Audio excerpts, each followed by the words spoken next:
Oftentimes we jump to solutions in education, and sometimes when we do that, we are not addressing the underlying causes of an issue. The data and the conversation helps drive change back at your site, and so it is good to step away, really drill down. You know, we are a collective unit, and it's one team, one voice. The more you know, the more you grow, right? And I think when you come to the table and you're able to leave ego aside and pride, that's when the work truly gets done. We all need to question what we do and make sure that we're doing the right thing for kids to achieve. We're really looking at ourselves in this process. We're saying that what we're doing is good, but it could get better. Continuous improvement is really a mindset. It's about identifying the issues that we need to work on and improve within our school systems, and then being very strategic about thinking about the root causes of those issues or the problems that we've identified, and then coming up with a plan on how to address those. If we agree to something, we're going to do it. And if we're going to do it, we're going to do it well. It takes vulnerability, it takes honesty, it takes self-reflection, and it takes courage to say, we don't have this right.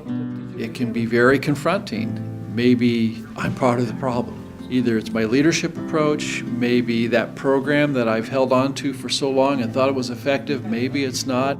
You have to really open up to take a look at things in a very objective way, and that's not always an easy thing for any of us to do. You can add upon what they said previously, continue that dialogue, or you could go a completely different direction as to what has stood out to you. First and foremost, I feel like my role is to make sure everybody has a voice. And our group is very intentional on trying to find activities that bring out the teacher's voice and let them feel valued and heard. That one was down to 63%. Having everybody at the table is instrumental. We can all dialogue. Individuals that offer unique perspective to what their particular department offers to the stakeholders is huge. We talked about rolling it out to all of our district advisory committees, so Right. DAC, DLAC, DAPAC, SPAC. I know as a parent, I can go talk to Mr. Lukey or Mr. Irvin as a peer, you know, on one-to-one level, and they're never going to look down at me of like, well, your opinion or your information that you're bringing isn't valued or what isn't as up to my caliber. So it's really about making sure that you can see the team has cohesiveness and agreement, that collaborative spirit, but at the same time everybody's voice is heard and we're all moving the same direction. We were able to share our problem, practice, and root causes with people outside of our district.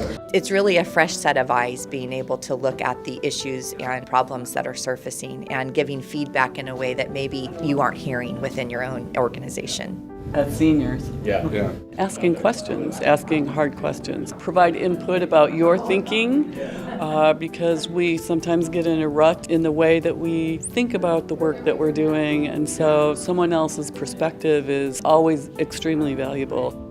Absolutely, it was beneficial. We're a smaller district, and getting feedback from educators from the Bakersfield City School District and also the Kern High School District was very valuable. They said things that we ended up building into our plan.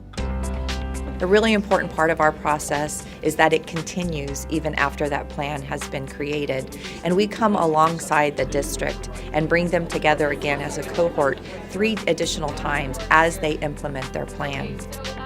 All of that fits beautifully into the LCAP to be able to say, here's a student group that we see that's performing in red, and having gone through the CIP process, we realized, here's the problem of practice, here are the actions that we're going to take going forward.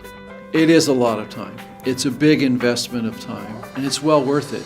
And it's not about money and finances and additional support services necessarily. It's about changing how I work and how I interact with people.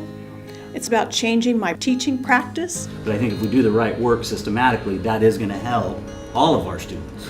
When I have a partner who's going to come alongside me, my county office and my other districts who want me to succeed, all of us in Kern County want to succeed, then I know I have an opportunity here to really make a difference in the life of children.